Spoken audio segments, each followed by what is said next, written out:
മോദി സർക്കാരിനെ ഫാസിസ്റ്റ് സർക്കാർ എന്ന് വിളിക്കാനാവില്ലെന്ന് വ്യക്തത വരുത്തി CPM രേഖ. എന്താണ് പട്ടിയത്? ചെകുത്താൻ കയറി വിടണം.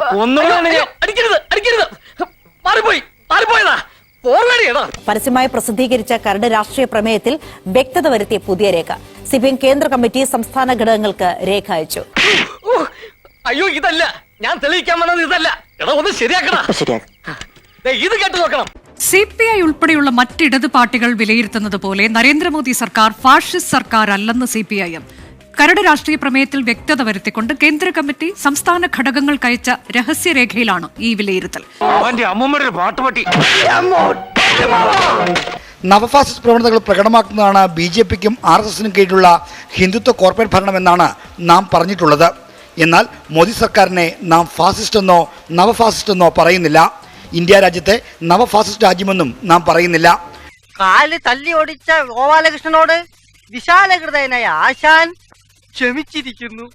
അങ്ങനെ നാഗ്പൂരിൽ ഇന്ന് ആഘോഷരാവാണ്. വിശാലഹൃദയരായ CPM ആശാന്മാർ നരേന്ദ്രമോദിയോട് ക്ഷമിച്ചിരിക്കുകയാണ്. വർഗാധിപത്യവും കൊളോണിയലിസ്റ്റ് ചിന്താസരണികളും റാഡിക്കലായിട്ടുള്ള ഒരു മാറ്റമല്ല. ഇപ്പൊ മനസ്സിലായോ? മോദി സർക്കാർ ഫാസിസ്റ്റ് അല്ലെന്ന രഹസ്യരേഖ CPMന് തിരുത്തേണ്ടി വരുമെന്ന് CPI സംസ്ഥാന സെക്രട്ടറി ബിനോയ് വിശ്വം. RSS പൂർണ്ണമായും ഫാസിസ്റ്റാണ്. RSS നയിക്കുന്ന BJP സർക്കാരും ഫാസിസ്റ്റ് ആണെന്നാണ് ബിനോയ് വിശ്വത്തിന്റെ പ്രസ്താവന.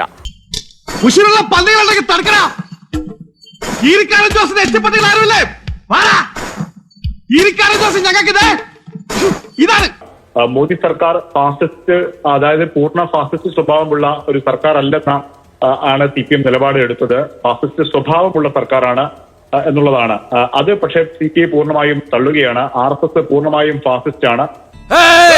അണ്ണാവെ പറ്റി പറഞ്ഞ അണ്ണനാ ആരണ്ണൻ അണ്ണാ കിട്ടിയാൻ കുത്തും. എന്നാ ഇവരാരുടെ കൊയ്ത്തുകാരാ? അരിവാളൊക്കെ ഉണ്ട്. കൊയ്ത്ത് മാത്രമല്ല, മെതിയുണ്ട്. ആദ്യം മെതിക്കും, പിന്നെ കൊയ്യും.